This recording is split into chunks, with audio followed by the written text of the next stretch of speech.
Bonjour, je m'appelle Jocelyn Blanco, je suis journaliste et je te vais expliquer la situation du coronavirus en France.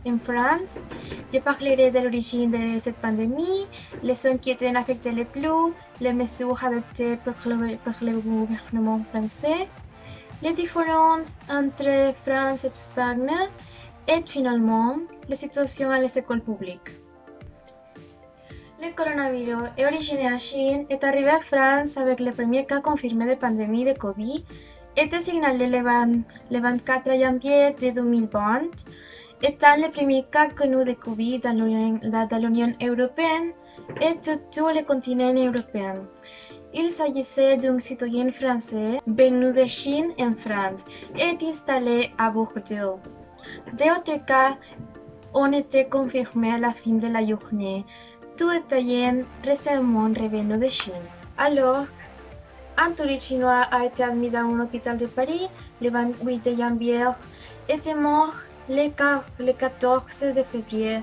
Ce que l'on croyait alors est le premier mort du Covid-19 en Europe, mais après plus tard, le premier mort en Europe était survenu le 13 février à Valence, Espagne. Je vais parler quelles sont affectées les plus. Ce sont les zones les plus affectées en France par le Covid. Le 3 de septembre 2020, c'est la Île-de-France, les Pays de Loire, l'Auvergne de Rhône-Alpes, PACA, comme vous pouvez voir les chiffres, et les fonds et la santé publique de France. Mais actuellement, ce sont les chiffres du Fonds santé publique en France et le janvier de 2020, comme vous pouvez voir. Les cas dans le monde, les cas confirmés et les décès dans le monde. A continuation, je parlerai de la différence entre la France et l'Espagne. Le fond de cette image est le périodico. Et le document en espagnol, mais je le vais traduire. Nous pouvons voir en cette image les mesures du coronavirus à l'Espagne et à la France.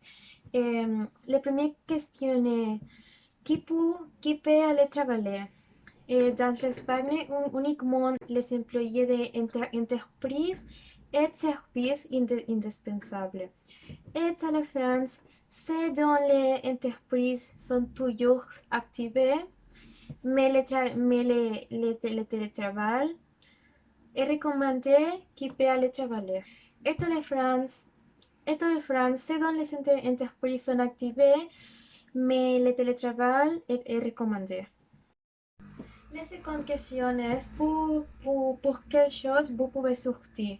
À l'Espagne, vous pouvez sortir pour aller au travail si le télétravail n'est pas possible, pour faire acheter, pour aller à le médecin et pour aider les personnes vulnérables. En France, pour aller à travailler, acheter de nourriture, et aller à la médecine, et aider des personnes vulnérables et aussi aller à la banque. La troisième question est si vous pouvez sortir ensemble.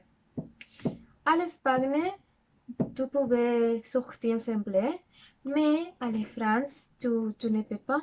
Tu as les besoin d'un document. À l'Espagne, oui, tu nécessites un document. Mais à la France, vous ne nécessitez pas un document. Il y a un monde, oui. À la France et à l'Espagne, il y a un monde. Et vous pouvez voir ces chiffres. Ils fermeront les aéroports à l'Espagne et à la France. Et ils n'est pas fermeront les aéroports. Mais à l'Espagne, se sont réduits. Vous pouvez aller au vélo. À l'Espagne, oui. Vous pouvez aller à vélo, mais après chez toi. Et à la France, vous ne pouvez pas. Est-ce que vous pouvez faire exercice à l'extérieur? À l'Espagne, oui. Vous pouvez aller faire exercice à l'extérieur, mais à la France, non. Seulement près chez toi. Et finalement, est-ce que vous pouvez marcher ton chien? Oui, vous pouvez marcher ton chien à l'Espagne et à la France. Merci beaucoup pour écouter notre canal. Au revoir.